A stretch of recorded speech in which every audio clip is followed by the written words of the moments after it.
All right, guys, so let's talk about where these markets will be going next, because right now it feels like we're in whiplash mode. One day it's green, next day it's red in the markets. One day it's green, next day it's red. So I know the big question you guys have all got is, where are these markets going to be going next? So in this video, I've got a few things I want to share with you guys which give us a good insight into where the direction of travel wants to be in these markets. Now, that being said, guys, I've got two bits of good news for you and one bit of bad news, because I am expecting a little bit more pain in these markets to come in the short term, that is. So the good news is that if that were to play out, it would open up cheaper prices, allowing us to get in at better entry points on buying into stocks. And then another plus is that we can make money on the way down for those who are in the options with me. On the other side, in terms of the bad news, obviously if stocks come down, then that means our portfolio values, the stocks we're holding, will naturally come down as well. But I want to set the record straight, it's not all doom and gloom, because this is just a short-term perspective of what could play out. Okay, it doesn't impact the longer term outlook of the markets. This is in the short term we are talking about. Now, before I jump into the charts and show you guys a couple of things that have happened on the day, which gives me indication of why we might see some more pain in these markets to come over the course of the next couple of sessions. What I've been saying to you guys is that earnings, the earnings season, is the thing that I was expecting to give a bit of a push to the markets. Pretty much the only catalyst that I can see in the markets right now. Now, we're seeing some of that play out. We're seeing some companies do well. We're seeing some good movements to the upside, but equally we're seeing companies move down and some downside moves across the board as well, with those companies that haven't met expectations and the like. Now, this earning push we are seeing is okay, but it's not that strong, and we are rapidly approaching the end of the earnings season. So this is the thing in the markets, guys. That's why I was saying whatever push we do see, I do expect it to be a relief rally. So at some point that relief rally is going to exhaust, and I do believe we're going to go back to the downside, but it's not all doom and gloom. That just gives us good opportunities to buy into stocks at cheaper price points and make money on the way down. Okay, the longer term story of the stock market and the individual stocks is still intact. They're still in good shape and in good condition. Okay, so I just want to touch on that. Let's talk about these markets, guys. I got the SPY up, okay? ETF tracks the SP 500.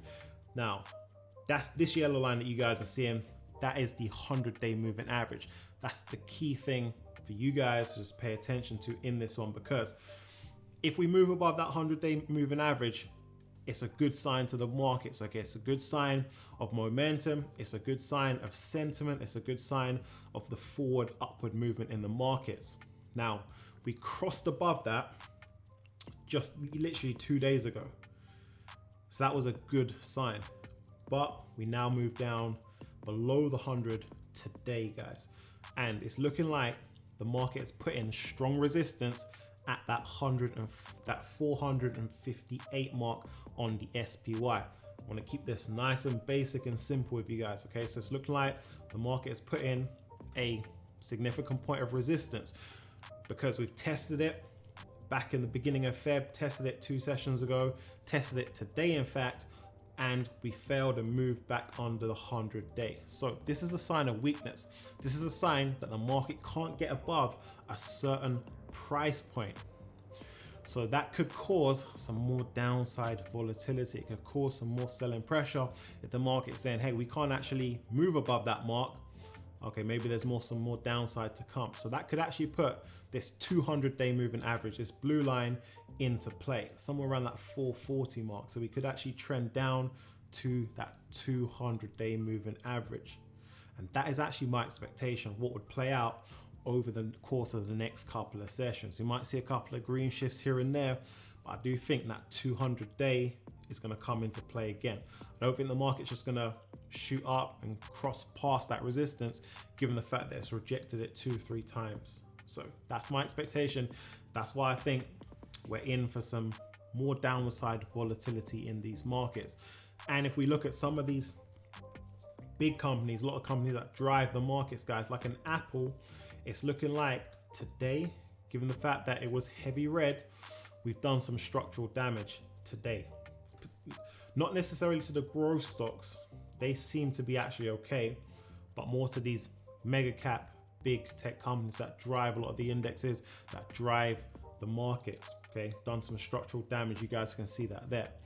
So if the market, if these stocks, Apple, Microsoft, don't make big moves tomorrow, then I do expect some more weakness next week in the markets, okay?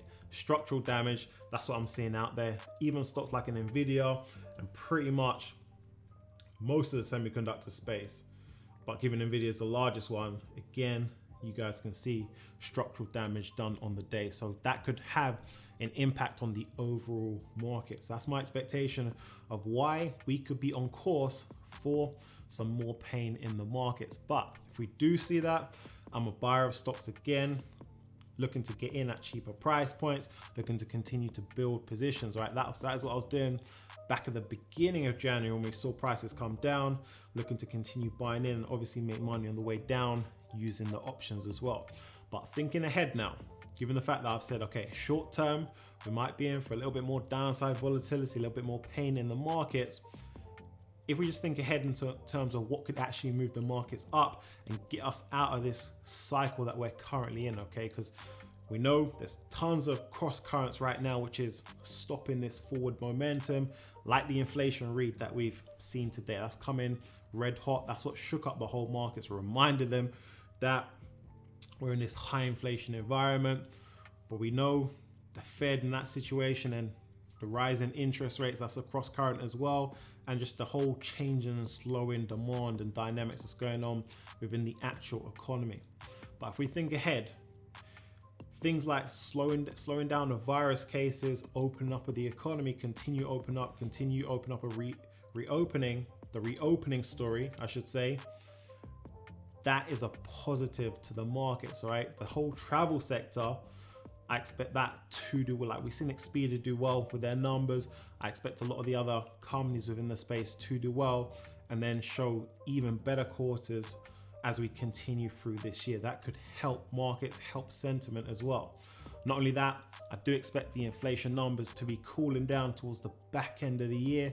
So that should also help the markets and act as a good catalyst to increase sentiment and drive these markets. And not only that, when we move towards those more seasonally strong periods of the year, when it relates to earnings, that should again give the markets some boost. Okay, so that's why I do expect the back end of this year to be good for stocks. The time in between, we're going to see these high periods of volatility. We're going to see these movements where stocks are coming down and it looks like there's no hope for them, but there are good things to come.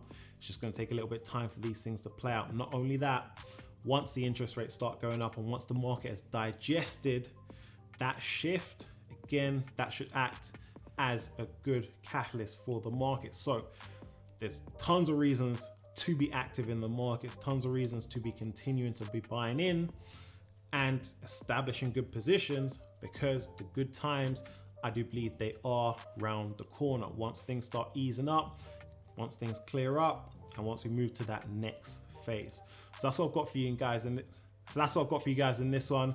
Drop it down some comments below and I'll catch you on the next one.